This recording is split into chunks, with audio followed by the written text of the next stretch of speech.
네, 시장의 키포인트 시간입니다. 오늘 저 오랜만에 시장 기대하면서 빨간 옷을 입었거든요. 네. 근데 마음과 같지는 않네요, 시장은. 또. 뭐 좀 있으면 또 빨간 불을 켜지 않을까 네, 그런 생각도 들고 있습니다. 어떤 요인들이 빨간 불을 네. 켤 수 있을지 저희 한번 정리를 해보도록 할게요. 일단 오늘 시장 흐름부터 첫 번째 키워드 통해서 짚고 넘어갈게요. 네, 뭐 서비스 물가라는 키워드, 키포인트를 먼저 가져온 이유는 간밤에 또 이 긴축이라는 재료가 시장을 좀 억누른 요인이기 때문에 그렇다면 이 긴축에 대한 부담 아니면 연준이 이제는 더 강하게 긴축을 안 해도 되겠다라는 그런 뭐랄까 데이터가 무엇일까 보면 이 물가, 특히 서비스 쪽 물가지 않겠냐라는 생각에서 말씀을 드리는 부분이고요. 아시겠지만 간밤에 고용 데이터가 좀 많이 나왔어요. 어떤 데이터냐면 ADP, 민간 고용이 좀 서프라이즈하게 나왔죠. 그래서 26만 건이 늘어날 것으로 봤는데 50만 건 가까이, 49만 건이 나오니까 이거 긴축의 고삐를 더 줘야 되는 거 아니냐라는 우려가 있었는데 사실 또 매주 나오는 신규 실업 청구 건수는 또 예상치보다 높았습니다. 더불어서 이제 뭐랄까요, 그 해고, 챌린지 컷이 있는데 그것도 해고도 늘어났기 때문에 조금은 엇갈린 방향이었는데 시장은 이제 악재만 조금 더 악재라고 할까요? ADP 민간 고용이 늘어났다는 자체는 또 경제가 탄탄하다라는 그런 뒷받침도 되기 때문에 제가 이제 서비스 물가를 말씀드린 이유는 간밤에 ISM 서비스업 PMI가 나왔는데 서비스 물가는 좀 내려왔어요. 오늘 저녁에 우리나라 시각으로 오늘 저녁에 미국의 고용과 이제 시간당 평균 임금이 나오는데 고용도 고용이지만 그 시간당 평균 임금이 예상보다 둔화되거나 내지는 예상만큼 둔화된다 그러면 이렇게 해석할 수 있을 것 같아요. 최근에 좀 약간 조정도 보였고 그런데 물가는 내려오고 있어. 그런데 고용은 잘 되고 있어. 그러면 시장은 또 어떻게 보면 박지원 아나운서가 입었던 빨간 옷처럼 빨간 불을 켤 수 있어요. 왜냐하면 고용은 좋은데 물가는 내려와. 그럼 긴축은 더 이상 안 해도 좋은데 긴축 이후에 남은 리세션이나 소비의 둔화는 또 없을 것 같아. 왜? 고용이 좋으니까. 이렇게 해석할 수 있는 선순환의 뭐랄까요? 그 트리거 아니면 그 하나의 포인트는 이 서비스 물가가 내려와 준다면 그런 어떤 선순환 어떤 가능성을 가져갈 수 있다. 이렇게 말씀드리고 싶습니다. 물가가 내려올지에 대해서 저희가 알아보려면 오늘 물론 3개의 경제 지표들이 나왔는데 네. 하나 더 남아있죠. 어떤 걸까요? 뭐죠? 고용인데 고용 지표 오늘 저녁에 아마 굉장히 중요하게 볼 텐데요. 네. 그 안에서도 사실 바라보는 시선에서 고용의 양이 늘어나는 부분들을 집중하시는 분들도 계실 거예요. 왜냐하면 저널이 33만 건인데 22만 건으로 내려간다라는 게 컨센서스입니다. 근데 뭐 22만 건이 아니라 뭐 25만 건일 수도 있거든요. ADP 고용이 워낙 잘 나왔기 때문에. 근데 그 안에서도 임금 증가율을 봐야 돼요. 임금 증가율이 지금 예상치는 4.2%로 전년 대비 내려올 것으로 보고 있는데요. 4.3에서 4.2로 내려오는 부분, 어쩌면 4.2보다 더 낮은 수준을 기록한다면 시장은 좀 환호를 하지 않을까 이렇게 말씀드리고 싶습니다. 오히려 더 버틸 수 있는 시장이 될 수 있겠습니다. 저희 두 번째 키워드도 열어볼게요. 그렇다면. 삼성전자입니다. 오늘 우리나라 같은 경우에 삼성전자 2분기 잠정치가 나오잖아요. 긴축을 이기는 재료는 뭘까요? 물론 물가가 내려와 준다면 긴축의 압력이 조금 낮아진다는 안도도 있지만 긴축이 있더라도 거꾸로 미국의 고용도 좋은데 실적까지 미국의 실적 그리고 한국의 실적도 괜찮다 그러면 약간 최근에 2650에서 지금 2500 후반까지 내려왔는데 이 정도 조정은 항상 있었다라고 할 수도 있는 거고 사실은 물론 조정은 뭐 하락이 그렇게 좋은 사람은 있겠습니까마는 그렇죠, 이 풀백이라는 얘기를 제가 한번 주초반에 들었었던 것 같아요. 네, 맞아요. 풀백을 통해서 다시 또 올라갈 수 있는 힘이 나오기 때문에 근데 올라가는 힘은 지금부터 올라가는 힘은 실적이어야 돼요. 그러니까 시장이 더 하락하게 만드는 거는 긴축일 수는 있지만 긴축이 멈춘다고 해서 시장이 더 올라가는 건 아니거든요.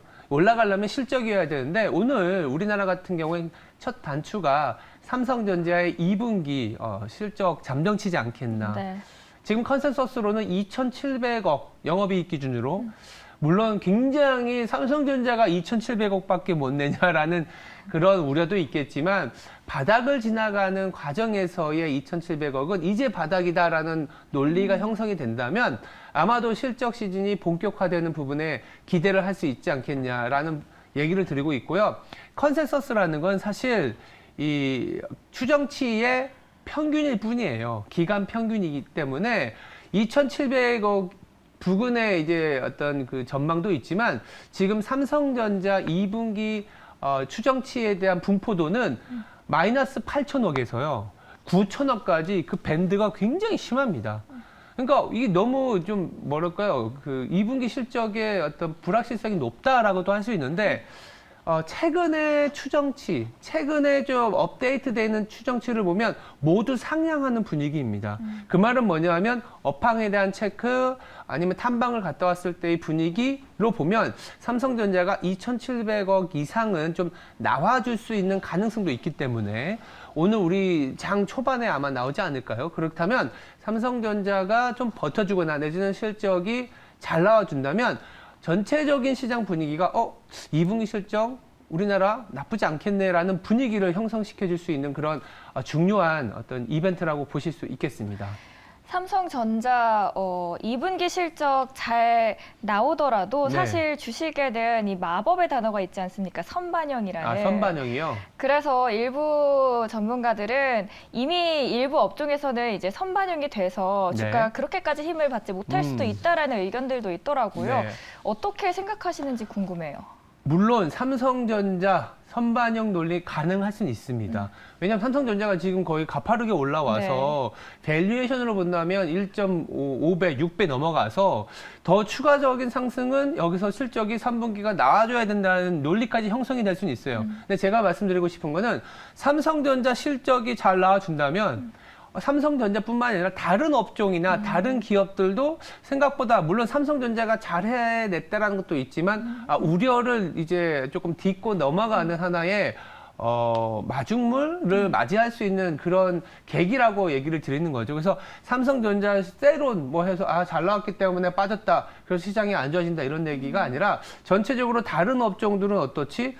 찾아보니까 실적 추정치가 올라오고 있는 업종과 기업이 있다. 그럼 이 기업들은 이후에 왜냐하면 삼성전자 가이던스 실적 발표가 좀 빠르게 나온 거기 때문에 1, 2주 동안 그런 기업들, 그런 업종에 대한 매기가 확산이 될 수 있다는 얘기죠. 그래서 그런 부분들을 좀 주목하자라는 얘기를 드리고 있는 거죠.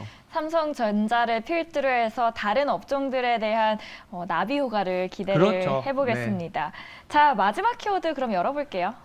뭐 저희가 아까 방금 전에 말씀드렸던 게 이제 삼성전자의 실적 잠정치 2분기가 나왔을 때 예상만큼 내지는 예상보다 조금 더 높게 나온다면 시장 분위기는 그렇다면 이익이 상향되고 있는 업종에 대한 어떤 관심으로 더 부각되지 않겠냐. 거꾸로 또 삼성전자 가이던스 그러니까 실적에 대한 추정치가 그렇게 높게 안 나오면 지금 실적만 한 게 없지 않겠어? 라는 분위기.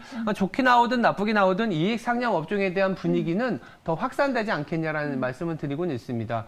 본격적으로 2분기 실적 시즌이 이제 개막이 될 텐데, 물론 2분기 자체가 아니라 이제 3분기, 4분기를 보는 그런 어떤 전환기이기도 하지만 2분기 자체가 잘 나오는지도 좀 확인을 해야 되잖아요. 근데 2분기에 대한 데이터는 아무래도 4월, 5월 이후에 나오는 데이터들이 모두 좀 더 정확합니다. 업황도 체크가 될 거고 탐방이나 이런 IR과의 관계를 통해서 5월, 6월 넘어가면서 실적이 상향된 업종일수록 종목일수록 서프라이즈 가능성이 높은데 조금 제가 어저께 데이터를 좀 돌려봤거든요. 이익이 지금 상향되고 있는 업종을 좀 말씀드리면 뭐 기계 업종, 방산, 그리고 자동차, 그리고 뭐 의류 업종도 최근에 굉장히 좋더라고요. 의류 같은 경우는 재고가 이제는 미국 같은 경우는 다 소진됐다고 하더라고요. 그리고 이제 운송 업종 이런 업종입니다. 뭐 지금 시장에서 주도주라고 할 수 있는 업종도 있지만 다소 좀 의외인 뭐 의류, 운송, 뭐 기계, 물론 방산도 있지만요. 그리고 자동차도 약간 자동차 부품주들 이런 쪽이 최근에 5월 이후에 아니면 6월 이후에 가파르게 이익이 2분기가 괜찮다라는 그런 분위기가 확산되고 있기 때문에 어떻게 보면 또 시장은 좀 갇혀 있겠지만 종목장일 수도 있고요. 이런 업종들에 좀 관심을 가져보는 그런 계기가 오늘부터 시작되지 않겠나 이런 말씀을 좀 드려보고 싶습니다. 그럼 2차 전지랑 반도체가 빠져 있네요. 그러면. 2차 전지 반도체는 네. 이 그 추정치가 상향 조정되는 만큼 주가가 많이 올라왔다는 거죠. 아. 예. 그러니까 그 기대가 높은만큼 주가가 많이 올라왔다라는 거는 말씀하신 것처럼 약간 세론 네. 아니면 선반영 이럴 가능성도 있는 거고 그렇다고 해서 뭐 실적이 잘 나오는데 계속 주가가 안 되냐 이런 건 아닌 것 같아요. 근데 시장 자체가 그 기대 그리고 우리나라 전체 코스피도 그 기대로 올라온 만큼 이제부터는 기대보다 낮은 업종은 좀 별로고 기대는 별로였는데 괜찮은 업종은 좀 치고 나가는 그런 모습이지 않겠냐라는 말씀을 드리는 겁니다. 2분기 실적 앞두고 많은 분들이 궁금해 하셨을 것 같습니다. 그 안에서 좀 이익 상향이 될 수 있는 업종들을 저희 몇 가지 찝어드렸고요. 월거월부 시간에서 더 자세한 이야기 나눠보도록 하겠습니다.